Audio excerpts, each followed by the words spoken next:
جاتا ہے تو وہ عجیب و غریب باتیں کرنے لگتا ہے.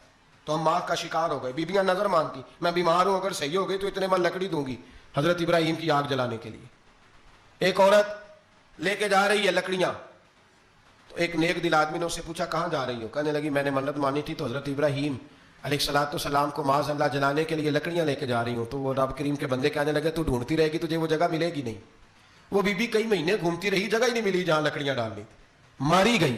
تو ہمات کا شکار ہوئے بہت سارے لوگ. تو ہمات کا بھائی, تو ہمات دین کے اندر منع ہے. تو ہمات دین میں کوئی نظر ماننا, کوئی کسی بزرگ کے مزار پہ جا کے سالے ثواب کے لیے کوئی چیز ماننا, یہ تو درست ہوا.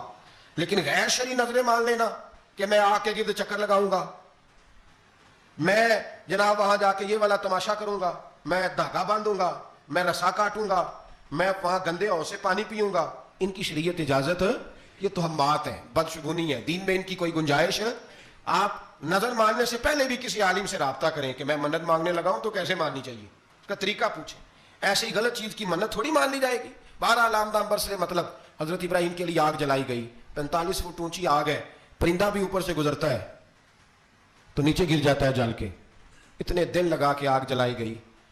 اب حضرت ابراہیم کو جلایا جانے لگا ہے. یہاں تو موجیں ہے نا, جو کسی ادارے کا سربراہ ہے اس کے لیے موج ہے, کسی جگہ آفیسر بن گیا تو موج ہے, پیر صاحب کے لیے موج ہے, علامہ صاحب کے لیے موج ہے, خطیب صاحب کے لیے موج ہے. جلنا کس کو پڑتا ہے؟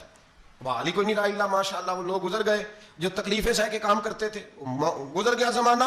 حضرت سیدنا ابراہیم علیہ السلام کو جلایا جانے لگا ہے تو اب اتنی بڑی آگ ہے تو ڈالیں کیسے؟ شیطان نے تجویز دی کہ منجنیق بناؤ, منجنیق, بڑے بڑے بانس باندھ کے ان کے نیچے رسا باندھو.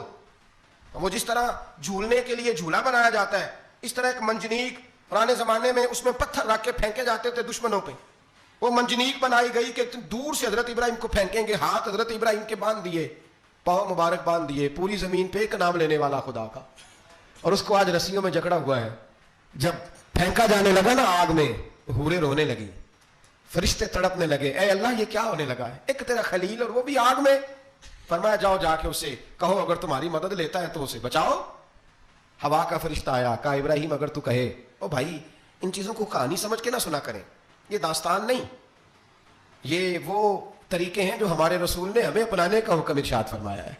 جو عقیدے, یہ وہ نظریات ہیں جو ہمیں اوڑھنے کو کہا گیا, اپنے رب کریم کی رضا پہ راضی رہنے کے. یہ وہ خوبصورت مواقع ہیں صوفیاء نے جن کو بنا کر سمجھا کر ہم تک پہنچایا ہے. یہ ہے اہل طریقت کی باتیں. وہ کہتے ہیں یار جس حال میں رکھے راضی رہنا ہے. حضرت ابراہیم علیہ السلام کو پھینکا جا رہا ہے, فرشتہ آیا, اے اللہ کے خلیل اگر حکم دو تو اتنی ہوا چلاؤں کہ نمرودی جل جائے سارے, آگ ان پہ پھینک دی جائے.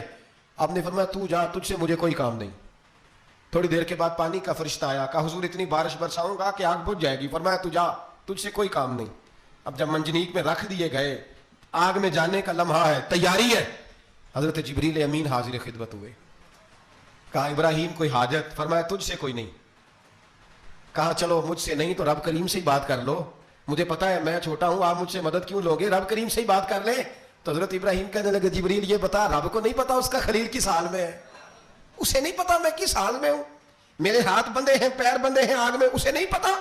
بتایا تو اسے جاتا ہے جسے خبر نہ ہو. تو اگر اسے پتا ہے تو اگر وہ جلانے پہ راضی ہے تو میں بھی جلنے کو تیار ہوں, میں تیار ہوں.